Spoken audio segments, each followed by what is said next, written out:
Shalom, meus queridos e amados irmãos, estudantes da Palavra de Deus. Aqui, pastor Ilmar Sattler César. Falamos da Igreja Assembleia de Deus Fogo para a Europa, DEF, aqui da cidade de Caldas da Rainha, estado de Leiria, Portugal, Europa. Aqui estamos na Europa, esse ano de 2022, depois de 35 anos de trabalho no Brasil, no Ministério Tabernáculo. Jubilamos e viemos para cá.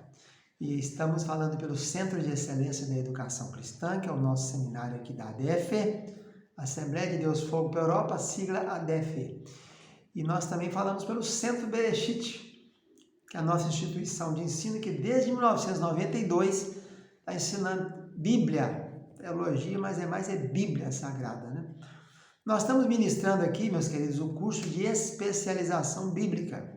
É um curso pequeno, ele só tem 9 matérias, mas são muitos segmentos. A Bíblia inteira, vamos segmentando a Bíblia inteira. Esse primeiro bloco é o bloco chamado Pentateuco. Nele tem Gênesis, Êxodo, Levítico, Números e Deuteronômio. São os 5 livros primeiros da Bíblia. Nós estamos gravando aqui as aulas do Gênesis. E também já gravamos do Êxodo e agora chegamos no Levítico, né? Esse livro que o nome no hebraico chama Vaikra, que é Eshamou. No hebraico o nome dos livros é a primeira palavra do livro. Bereshit é Gênesis. E Vaikra é Levítico. Esse nome Levítico veio da Septuaginta, que é a tradução grega, feita no ano 280 a.C., a mando do rei Ptolomeu Filadelfo, para atender os habitantes da cidade de Alexandria, onde havia uma comunidade judaica bastante avançada, bastante populosa. Estamos estudando aqui no livro de Levítico, essa matéria é a 5ª matéria, a chamada matéria O Fogo Estranho, Nadab e Abiú. Já estamos chegando no capítulo 10. As primeiras matérias englobaram os primeiros capítulos. E agora nós chegamos no capítulo 10 de Levítico. Levítico tem a ver com Levi. Levi é a tribo que se apresentou voluntariamente, sem saber o que faria, e foram fazer um serviço para o qual não conheciam o que fariam. Daí foram separados, por isso falamos que levita não é cantor somente, não é somente o zelador, não é somente o pastor, o presbítero, o diácono, o sonoplasta, o instrumentista.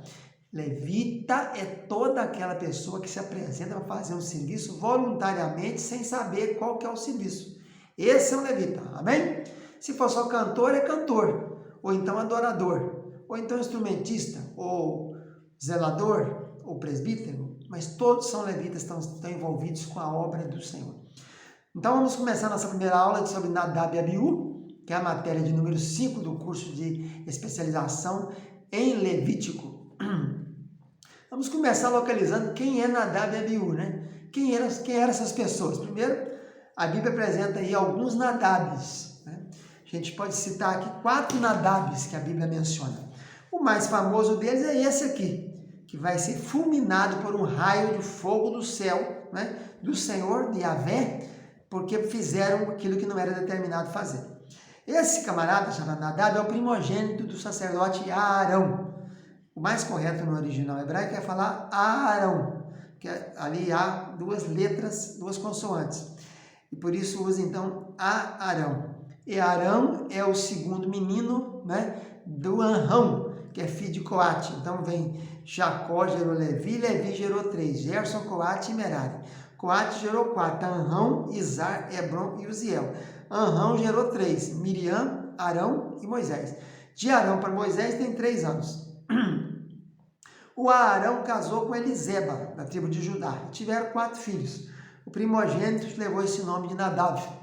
Nadab, então, é irmão de Eleazar, Itamar e Abiú. Esse nome essa distinção aí, falando quem é ele, aparece em Êxodo 6, 23, aparece em Números capítulo 3, versículo 2, Números 26, 60 e 1 Crônicas 24, 1. Esse nome, voluntário, a palavra Nadab, voluntário, é aquela pessoa que é impelida, que se apresenta, né? Então ele tinha tudo para ser, até no nome dele, tinha nome profético, para ele ser uma pessoa especial, mas no entanto pôs tudo a perder, né? Ele tem um outro Nadab na Bíblia, que é o filho de Jeroboão. Jeroboão é aquele rei que rebelou-se, né, contra Roboão, depois que Salomão morreu, no ano 930 a.C. As tribos se dividem, 2 ficam no sul e 10 vão para o norte. E ele vai comandar o norte. Ele tem um filho chamado Nadab. E esse menino vai reinar durante 2 anos, depois vai ser assassinado pelo Baasa, que vai ter uma outra dinastia. Então Jeroboão só teve Jeroboão e o pai dele. Jeroboão reinou 22 anos e o filho dele, Nadab, reinou 2 anos. Então temos aí o segundo Nadab. O terceiro Nadab, esse Nadab do filho de Jeroboão, a gente encontra a história dele em 1 Reis 14, 20, 1 Reis 15, versículo 25, 27 e 31. O terceiro Nadab é filho de Samai, da tribo de Judá. Está lá em 1 Crônicas 2, 28 e 30. Relata lá que havia na tribo de Judá uma pessoa chamada Nadab, filho de Samai. Não tem mais nada a falar sobre ele. E o quarto Nadab que encontramos nas Escrituras Sagradas, a gente encontra na 1 Crônicas 8, 30 e 9, 36. Ele era da tribo de Benjamim. Ele era filho de Gibeão. Então, esse Nadab era filho de Gibeão. Então, aí estão os 4 Nadabs que a Bíblia apresenta. E lembrando que o nosso foco é esse Nadab, filho de Arão e Eliseba. Ele era, então, solteiro, né? Isso, não teve filhos. Evidentemente que ele nasceu depois que Moisés havia matado aquele egípcio e fugido. Ele não conhecia Moisés, o tio dele, né? Moisés, então, passou os últimos 40 anos no Sinai, no deserto de Midian, em Horebe, né, ali, antes de passar com o povo no Êxodo. Ele fugiu do Egito, lá na região de Gósen, onde eles estavam desde o tempo de José, e foi para Midian, onde encontrou o sacerdote Jétro, que não era sacerdote de Yahvé, né? Tinha as filhas dele, 7 filhas, casou com uma, teve 2 filhos, e ficou ali 40 anos.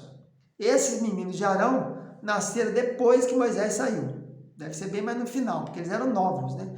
Quando Nadab morreu, mas Abiú, eles não eram casados ainda, eram solteiros. Então, menino judeu com 12 para 13 anos torna-se homem e já pode casar.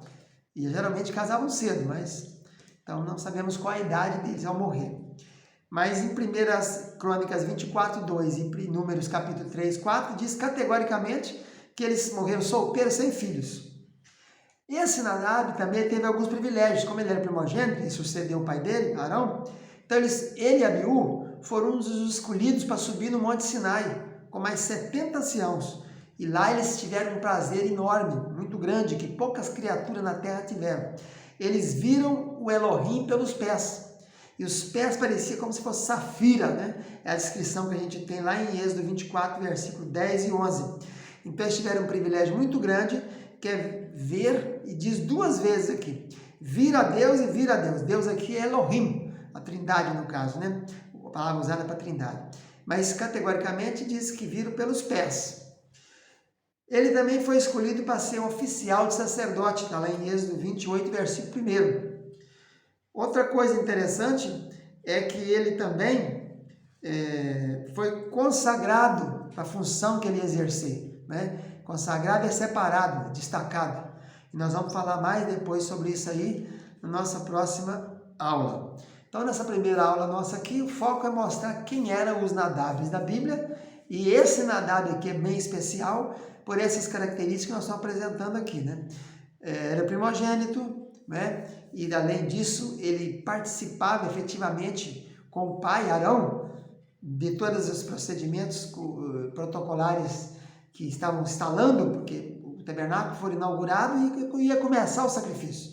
Então ele estava por dentro de tudo aquilo, sendo preparado para suceder Arão. Vamos ficando por aqui, fica na paz, tchau, tchau.